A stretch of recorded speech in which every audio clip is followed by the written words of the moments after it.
Now when the 7th house lord of the D9 chart, of the Navamsa chart, goes into the 6th house within the D9 chart, within the Navamsa chart. Now this is a slightly tricky placement because the 7th house lord is going 12 places away from its own placement. So this can be a placement where if you focus more on the positive side, then you can keep the negative side away. However, if you indulge too much in an effort of one-upmanship, or trying to have authority over your better half, or in a team, or under other people who work below you, or trying to score over competition in an unethical manner, then the losses may also come to you. So this is a placement where this is the most service oriented placement, which means if you serve your team better, the people who are working under you better, if you serve the spouse better, then you will be able to get better results, and through a teamwork you may be able to keep competition away, because the 7th house is all about teamwork, partnership, and that's what the Navamsa is also about. So but the 6th house is about service. So without serving your better half, your team, your partner, you may not be able to get good results. You may not be able to score over your competition.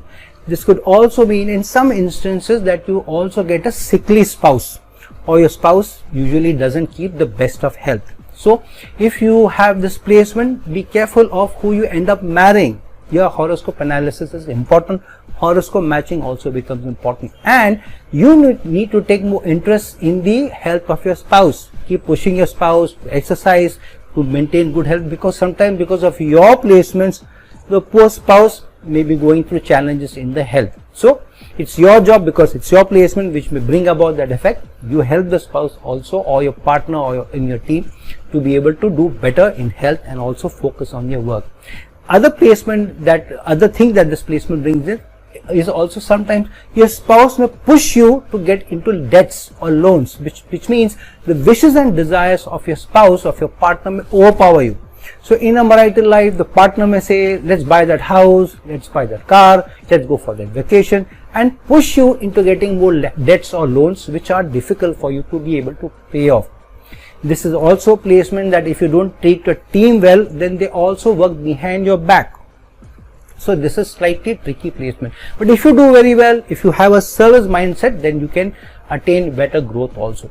This is also placement where in your day-to-day activities, you need to be very careful of how you leave the home in the morning when you're going for work. If you are going very angry or upset with your spouse, then you will generally see that you don't get very good results, not just because of the placement, but it also affects your mindset, it affects the peace in your mind, and you are not able to focus at work, and more because the zodiac doesn't allow you, because you have to have a service mindset towards your partner.